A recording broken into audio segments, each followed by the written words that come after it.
It's been so long since I had my crystal body activated.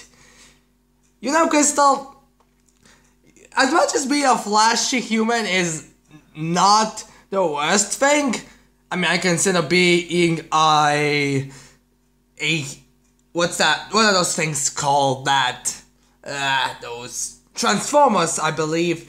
I consider that to be worse, but man, it's much better to be a crystal beast than a flashy organic thing. Alright, that's kinda offensive to everyone that's not a machine or a crystal, but alright. Oh, come on! I just have my personal how I feel like. Don't start getting what's it called? Sad because I just prefer being a crystal monster. Now, anyways, what are we doing today? We are reviewing the first chapter of Rwby, Volume 6. Yeah, it's just been a while, right, Crystal? Yes. I wonder how many episodes did I make before chapter 1. Should we count? Let's not. Alright, let's start this review. Oh, by the way, I forgot. I'm Overhaul. And it's Crystal. I think you all know them. No, let's get in this. Now, this chapter is very promising, to say the least. It definitely seems like they're gonna make this volume to be better than volume 5 and 4. Granted, that could later turn out to be bad, but if we judge by the trailer, it seems like it's not going to be that long-ranged, or maybe how. If you really think about it, it's also possible that Team Rwby is not going to have that many parts. There's going to be more focus on all of the characters like villains or something amongst those levels. But anyways, let's get on with this. The chapter begins with a fight with Rwby and some Grim. Yeah. Why does it begin with a thing that happens later in the middle? Probably because of the previous, how shall we say, lack of action from volume 5 and 4. They probably feel like they must give some action. So, sure enough, there's going to be a fight in the first chapter. Kind of a promising start. Makes sense. Now, the way the episode really begins is with Crow getting a narration with a letter to Ironwood. Which is pretty basic. It tells him just the basics of what's going on and the whole mission and all that. Nothing really too eccentric. Just some basic stuff for Ironwood to be at least a bit in the know-how. Wait. Just one question. Yes? Before we were making this review, I heard some people complain about the whole thing that the Faunus relationship because of the whole thing that a Faunus attack and the fact that Lionheart betrayed them and it's being covered up. Some people been reacting to that negatively. What's up with that? Oh, Crystal, those are just people who forget that heroes covering up something that could make the public really, how shall we say, react negatively. It's kind of a common thing. You know? I mean, I don't know why those people forget it. I mean, it's a pretty common thing. And in a world like Rwby, I can see that constantly happening. I mean, hello, beasts that react to negative emotions. Kind of a thing. I guess you have a point. So yeah. After Crow gives the narration, Rwby comes and says needing to hurry even though later they're gonna be waiting for Blake. I guess Rwby assumed that Blake was already done saying goodbye to everyone. Why did she assume that? Besides, even if she is there earlier, it's not like they have all that time. Maya Floss, Crystal, Maya Floss. So yeah. After that, Rwby apparently got a Yankee gift or something. struggle to call it a gift because I believe it's Yang's birthday. I think it's just something she bought for her and is going to give her later. I mean, Rwby isn't like in a scenario where they can really have birthdays as a big thing. Maybe it will be like, we may die, so I'm just gonna give you now. Maybe it's gonna be something along those levels. Now we also cut to we see what Wise is thinking, because a lot of people were like, but Wise escaped from Atlas and all that, and Wise is basically like, well, I hope you know I think you don't know the risk I had to take when it took the trouble it took me through to escape from Atlas, which makes me scratch my head and ask, does she have a hatred towards Atlas or just her father and brother? I mean, it's not like she has ever. I mean, yeah, Jacques and Jacques and Whitley. Well, mostly Jacques, because I can't really see Whitley, why would he be there. But it's not like those two are going to be patrolling everywhere. How, from what we have seen from Volume 4, from the connection between the Schnee family and the military, where they are going, it's like, your father gives us money and us to make weapons. Basically, for me, it's more like there's a middleman. Like, it's not even, it's like, it's family, middleman, and the military, not military and the Schnee family. So why the fuck is she pissed off? Maybe because she thinks someone's going to contact her father and they'll come there, but outside of that, I don't really know. Besides, I think it's just supposed to be reference. Yeah, probably. So yeah.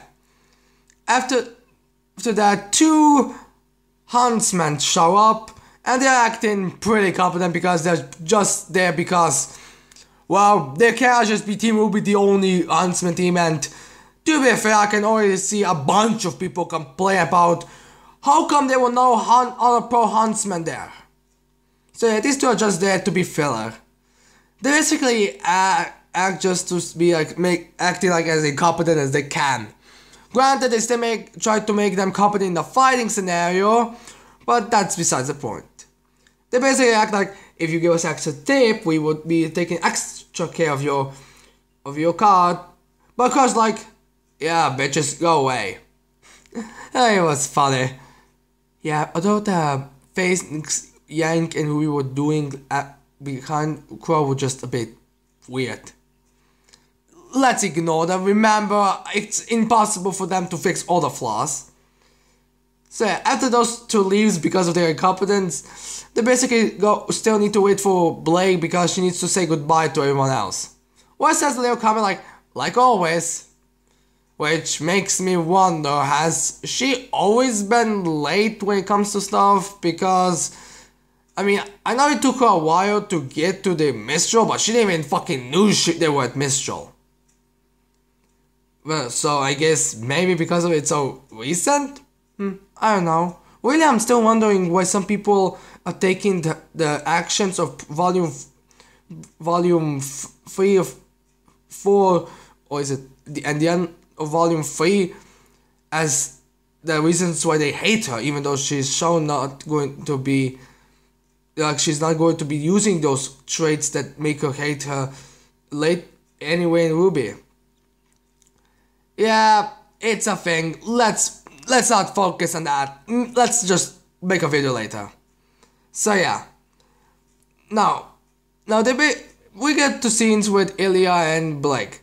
I like Ilya's redesign. She looks very adorable. So yeah. They reference the whole thing and basically the generic things, and they basically have a goodbye. I also feel like Ilya was going for a kiss with Blake, but she said, no, it's bad. I'm just gonna hug her.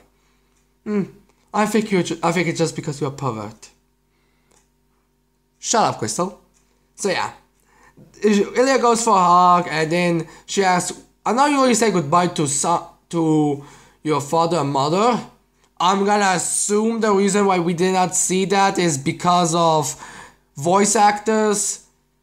Do not quote me on that. I'm just gonna assume that's the reason why we do not see some other characters in moments where there seriously should be. Because to be fair, it's like a thing. Who knows really? Yeah. So yeah, she explains Sun. Then Sun and Neptune show up. Yeah. Neptune basically just has basically is there to be his original comic with team, and basically says, "Oh, hello, Ilya," and Blake is like, he's going for someone who's into women, huh? And so like he'll find out that she's into women. Yeah. So anyways, we get the little scene because the goodbye needs to be more special because Sun came for her. So she has a hard time and is a bit upset that she needs to say goodbye, which is understandable. I also heard someone say that it's hard to make Blake hate even more, but in this chapter, I don't see anything that could make hate. I think if anything, it's only supposed to be making a bit of redemption. But apparently it was boring. Since when does she either have boring parts or is it she has hateful parts? Because now I'm really just confused. I don't know. I'm pretty sure the things you heard that was from a guy who makes multiple videos just criticizing Rwby. But to be fair, I'm criticizing Steven Universe because I cannot stand that piece of shit. But so let's just get back to the episode. So yeah, after the goodbye and Sun telling us they're going to Valkyrie, we get to the train scene, and this is something I very like on what they do in this chapter. Oh, and what's that? Well, the fact that they actually seem to be explained out why in the trailers they were walking in snow. Really? What do you mean? Well, the train cars look pretty warm, and everyone else wasn't exactly wearing winter type clothing, except for that Maria, I believe was that little lady's name. Yeah, but that's besides the point.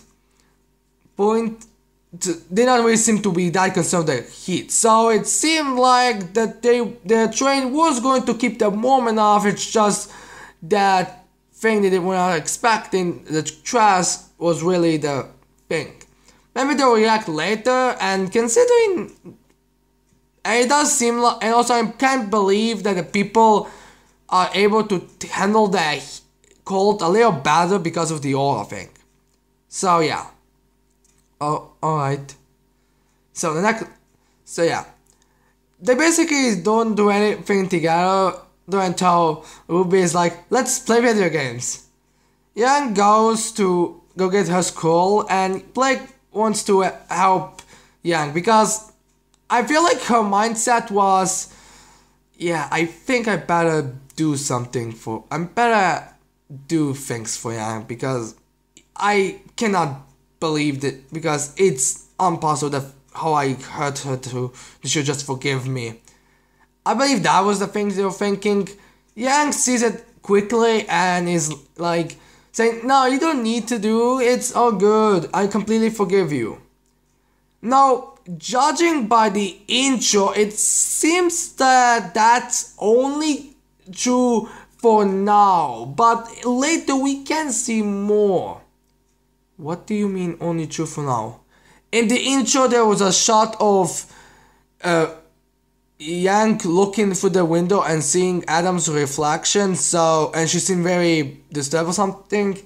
So it's possible that when it comes to just Blake, she'll be fine, but when it comes to Adam, she's gonna be acting more, let's just say, insulting, more attacking towards Blake, like how we expect.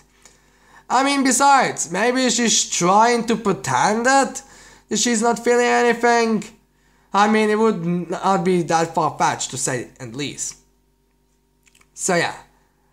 So, Crow shows up, and and Rwby asks him to play. And he says to kick your butts. Which, if I'm being totally honest, I feel like only that Blake and Wise don't really know how to play the game, so would they just be cheerleading? Probably. So yeah. In the meantime, the Grim attack. And as you can imagine, it's Blake. There's a comedic scene where Blake says, "Just my luck, it's not yours." Well, guess what? That's not it. Because later in the chapter, we find out there are 3 reasons why they are Grim attacking. And that's besides your bad luck. Actually, it's kind of funny how the two who are basically bad luck chums both are like, "That no luck." So yeah, we got to now to having the team Rwby go on top of the train to fight the Grim, which makes sense. I can imagine every time there's like a huntsman on board, they come and help the already in place huntsman to work. So yeah, now we cut to the previous 2 huntsmen we see. I know they have names, but I just forgot them. I think they're named Duke and Douglas, probably. So yeah, they come and try to fight. The one that had a, electric baton or something goes into attack, but as you imagine, going head first with the hand-to-hand with a baton against a giant Grim, not really the smartest idea. So yeah, after that, the guy who had a gun goes in front of the train car to activate the security system while Team Rwby fights off Grim. I heard some people say that the battle was average, it wasn't nothing, but the thing you're forgetting is considering volume 4 and 5, at least we have a fight. So yeah, they go into the fighting thing. In the meantime, Team Juniper hasn't found out anything, but Oscar and Aspen so they're coming up to go help. Oscar tries to maintain controls because, I don't know, maybe he's a bit concerned right now when Aspen takes control of him. So yeah, besides that, Oscar says if there's anything he can help because he's still not the best in combat. So Oscar tells him to shut those guns off to that idiot. Which, I feel like if there are any problems with attracting the Grim thing, it's because of the anime just not showing it that much. I mean, remember, there have to be some scenes where they're not gonna be showing too much. They cannot just have an entire legion of them attacking something at the same time. And because of volume 4 and 5, it's still fucking better. Exactly. So yeah, they have a decent fight until they come to a tunnel, and there they need to get out of the way so they can escape, so they don't get damaged. The guy with a sniper, the police huntsman, tries to get down, but unfortunately he damages his arm. Yeah. And then we have a bit of a douchebag moment with Crow when he just snaps the guy to a wall where he's already damaged and just lost his best friend. So yeah, that's a fake criticism if you ask me. But granted, his plan was a bit stupid, which I feel like should be something that they already found out about. They would have to fix that, but who cares really. Jean comes to heal his arm because he's more competent. And because his semblance is perfect for that. And Rwby tries to be the voice of reason, tells them to shut it down because they know what they're doing. And then they make up a plan, which is pretty good. Let's have Ran use his semblance and Jean to amplify his semblance to make everyone in the train car, first half of the training cards, about fear while everybody else is with it. Now, Aspen shows up and says, yeah, you see, it's not just that, it's also the relic. Grim also checked to the relic. Wait, didn't someone reference how there... Oh, now there is also the whole relic thing? Yeah, wasn't that like one of them? Don't worry, Crystal. That was a weird voice you just had. Don't worry, Crystal. That's just them. That doesn't make any problems because you see, because the relics were not mentioned in those when they accept a Grim of drawn by fear, so that makes sense. Alright. So yeah. It seemed like Osman was going to explain why he didn't tell it, but he didn't know the exact words. But Rwby, before he can, Rwby cuts it in that says it doesn't matter right now. Which is, to be fair, and let's be honest, there's a limit to how long the tunnel is, and after the tunnel it's gonna go back to a full attack. So we get a strategy. Blake cuts the train in half. Noah, Ran, and Jean are there, and they do the whole masking the emotions. And Team Rwby gets ready to fight the Grim.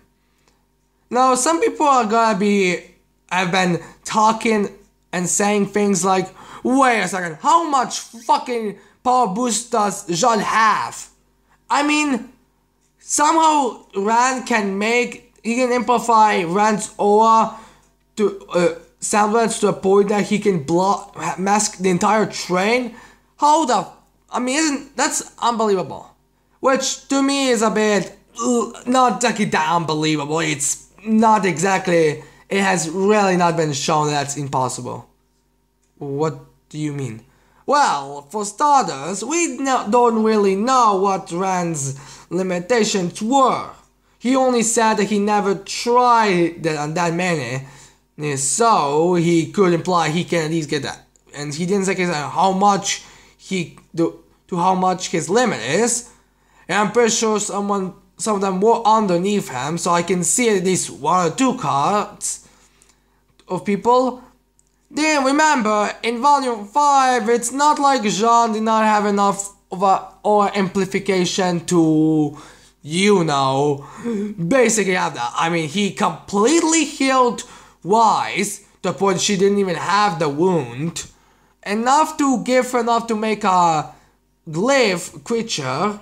And I am pretty sure it also restored her aura to normal. And I think he even after that had a bit of his own aura still left. So it's not that impossible to believe that he had enough of a boost to rents to completely cover the trains. I mean how long they are. I mean, hell, I wouldn't be surprised if I wouldn't be surprised if ranch was longer than we knew. So it makes sense. Now this is the last we get from the other team, and we get to the fighting. The fight is pretty decent, but before we get to the fighting, I also should mention the little scene when Blake cuts the trains. And in that she's Adam, which I have 4 theories on it. First theory, that's Adam. Like, somehow he is somehow skilled enough to jump on a car without no one noticing and jump away. This one is the least likely, because not only that, we also previously had, actually pretty earlier we saw a scene when him back in the White Flame base and he killed the White Flame members that were there for mocking him for retreating. But that's besides the point. So yeah, so I feel like if that's the time continuity, that feels like it cannot work. Plus, I don't believe he's that skilled. The second option is that there's a White Flame member who can make illusions or the things they fear appear. That one is also not very likely, because it's very likely that Adam killed every White Flame member and no one was really gonna follow him. Plus, it would be weird to have a White Flame member like that introduced at this point. The third possibility is that's just Blake's delusion that appeared out of suddenly. Maybe the amount of Grimdal, she's a bit worried for safety for Yang and everyone else, and because of Yang, she has flashbacks to Adam, and Adam does look a bit of like a Grim. And then the final one, the one I feel like it's also possible, it's the Relic. Relic? Why would the Relic be the one thing? Well, it's pretty... Well, let's be honest to ourselves. let's be honest to ourselves. Osman told us that they are attracted to the relic, but here's the thing. If the relics are supposed to be these equipment, they would always be with some person. And considering there was no one in those vaults, and it's very likely, or it's maybe because of the different dimension of plane or something, I feel like the thing could be that whenever the relics are in position of a person, that persons or the people around that could get something they get scared of. I mean, for example, if the relic is just somewhere where there's no person for miles, there's going to be no attack. There's going to be no no way that game are gonna come because no one's going to have negative emotions. But if it's a vicinity of people, then it will make someone fear. Granted, this might be a little bit bullshit because Osman said specifically they are attracted to the relic, but it's still a possibility.